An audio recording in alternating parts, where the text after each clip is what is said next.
a finger down if you had a young, beautiful mother who had 4 kids at the time, and didn't want to be a mother, or didn't know how to be a mother and didn't know how to love.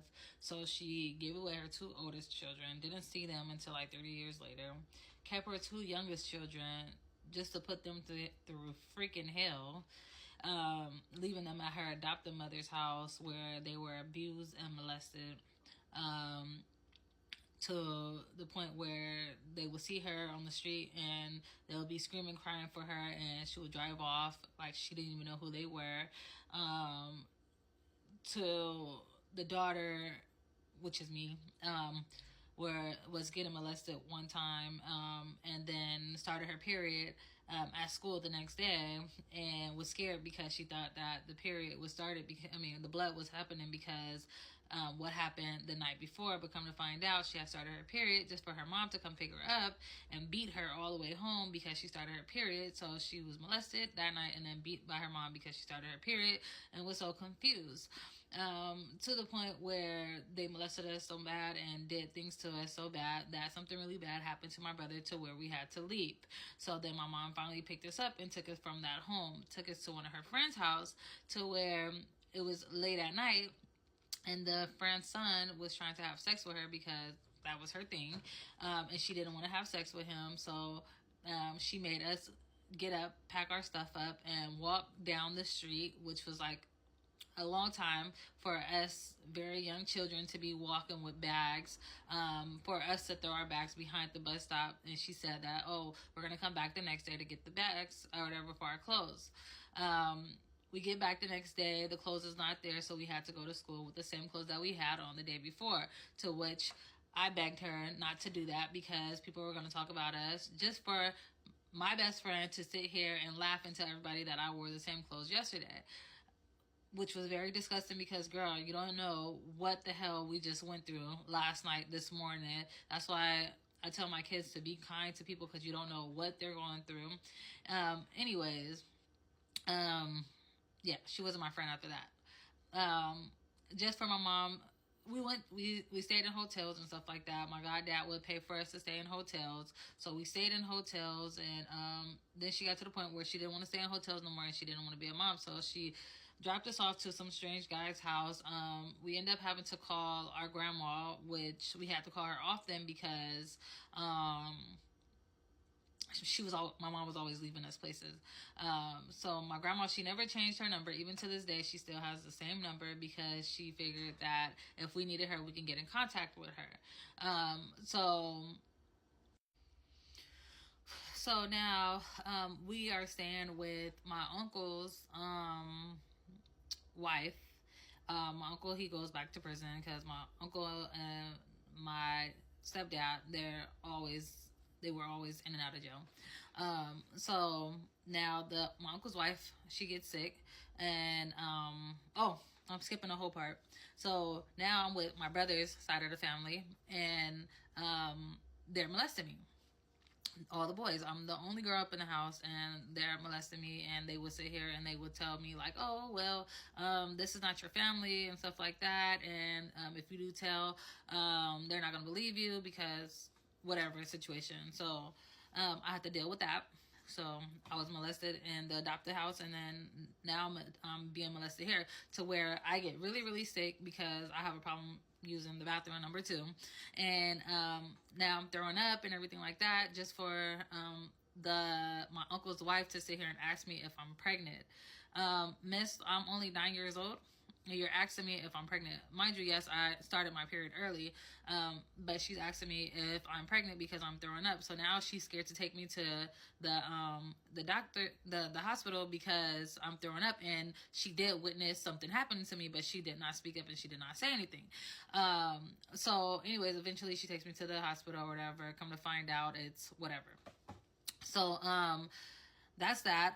So now she gets sick and she can't take care of us. So she tells her daughter to tell us to call our mom. So we call our mom, and I tell her, I said, Mommy, they're going to take us to CPS if you don't come pick us up.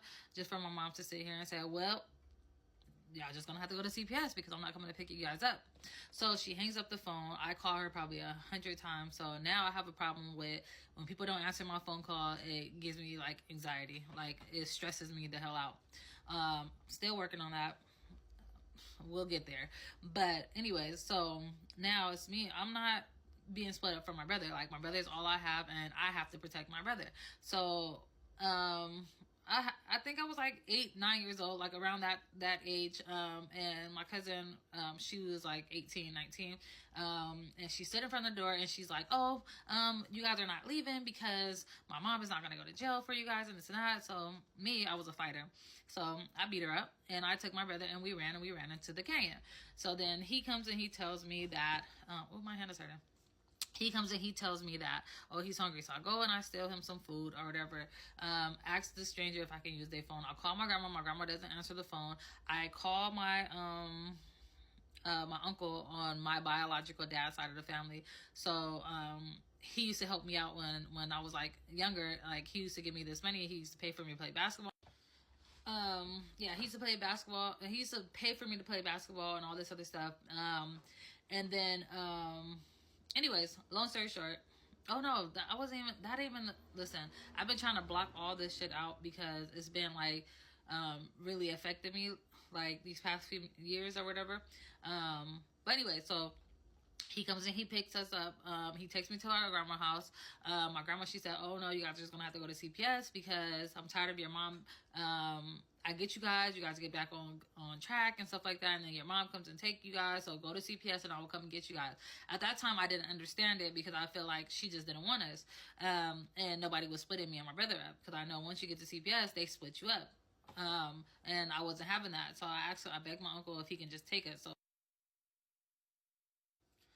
So, anyway, so we go and we stay with my biological dad's family, my great grandmother and stuff like that.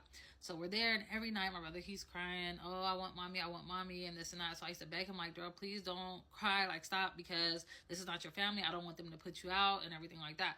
So he used to pee on himself.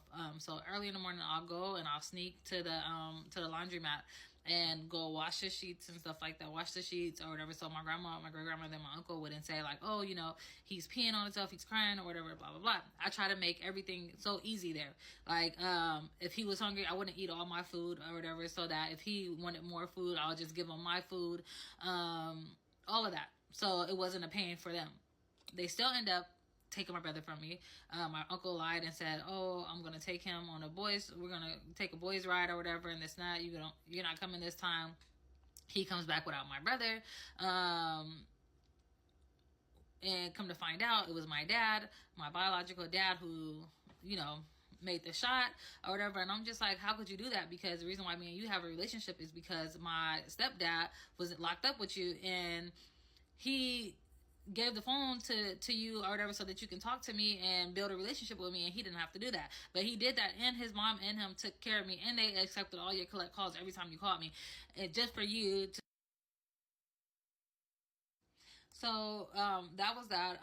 So then something happened with my great grandmother, my sisters, and all them or whatever. It was like a big old fight, and I always had like older boyfriends and stuff like that. So I had to go stay with my boyfriend or whatever. My dad, he gets out. That's that. So then now it's like, now I'm on the street because a big old fight happened, and I can't stay with my great grandmother anymore, even though I wasn't the one fighting. But it was always like that, like with me and my siblings and stuff like that. When it came to my dad's side of the family, only a few of them liked us or dealt with us and stuff like that. Which it is what it is. It's okay. But anyway, so now my mom is living with my grandma and my brother, and so my mom is sneaking me in the house there, and she's telling me that, "Oh, your grandma doesn't want you here. She doesn't want you," and this and that. Meanwhile, she's telling my grandma, because my grandma's asking, "Where's Indeja?" She's telling my grandma that, "Oh, well, she's with her family. She doesn't want to come here," and this and that or whatever. And she would hide me in the closet. My grandma would be coming in the closet to get stuff, and I'll be sitting there hiding, scared that she was going to kick me out.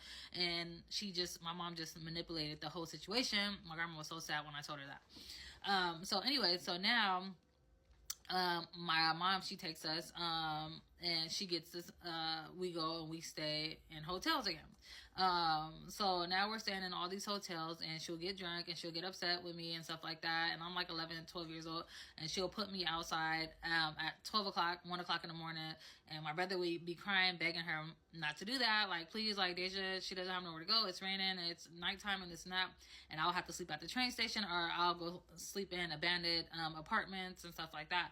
And then that's how I met like all my close friends and stuff, because I would go live with them, and like their family would help me, and then I'll go sneak out and live with this person, that person, not sneak out, but I'll go sneak and live with this person and go live with that person and stuff like that. So now my mom gets all this money from when her adopted mom dies, and she gets a place. And so she takes my brother's school shopping. Matter of fact, when we get to the place, there's a 2-bedroom apartment. It's me, my mom, my brother, my mom's baby daddy, or whatever. And